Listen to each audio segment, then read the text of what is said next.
আসসালামু আলাইকুম সবাইকে। আউট সিরিজের ১৬ নং পর্বে আপনাদের সকলকে জানাই স্বাগতম।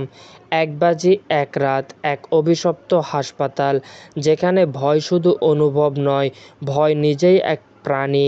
আউট সিরিজের ১৬ নম্বর পর্ব দ্য বেট এমন এক খেলা যার সবশেষে অপেক্ষা করেছে মৃত্যু। শুরু হয় সমীর, নিধি আর অরবিন্দকে নিয়ে। তিন বন্ধুরা আড্ডা দিচ্ছে। নিধি হাসতে হাসতে বলে, তোমার কি সাহস করে এই পুরনো মানসিক হাসপাতালের ভিতরে এক রাত পারবে কাটাতে? তখন সমীর বলে, সিরিয়াসলি, শুধু এক রাত? ৫০,০০০ টাকা বাজি রেখো, আমি এখনই চলে যাব। অরবিন্দ বলে, এই জায়গা নিয়ে কিন্তু প্রচুর কথা আছে, অনেক লোক বলেছে ওখানে আত্মা আছে। তবুও তারা তিনজন রাজি হয়। নিশিরাতে তারা পৌঁছায় যায় এই পুরনো হাসপাতালের সামনে। অন্ধকার, নীরব আর ভেতরের মৃত ঘ্রাণ। দ্বিতীয় দৃশ্যে হাসপাতালে প্রবেশ করে। দরজা ঠেলেই তারা ভিতরে ঢোকে। সাউন্ড ইফেক্ট, কাঁচ ভাঙার আওয়াজ, বাতাসের শোঁ শব্দ। তারা তিনটা আলাদা ঘরে চলে যায়। সমীর দেখেন এক রোগী তার দিকে তাকিয়ে বসে আছে, অথচ সে বহু বছর আগে আত্মহত্যা করেছিল। নিধি শোনে কেউ ফিসফিস করে তার নাম নিচ্ছে নার্সের গলায়।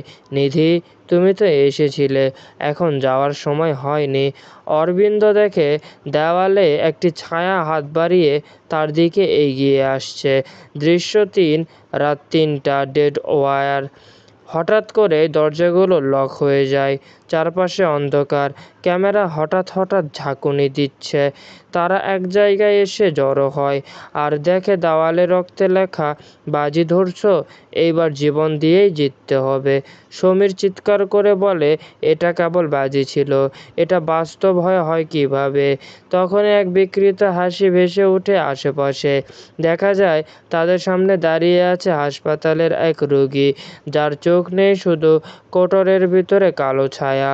শেষ দৃশ্যে দেখা যায় নিধি চিৎকার করে বলে, তুমি তো মারা গেছো ২০১১ সালে।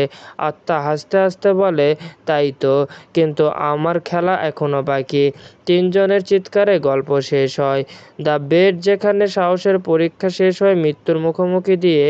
আগামী পর্বে আমরা জানব কে বেঁচে থাকবে আর কে হারিয়ে যাবে এই বাজির জালে। ততক্ষণ পর্যন্ত সকলেই ভালো থাকবেন, সুস্থ থাকবেন। আল্লাহ হাফেজ।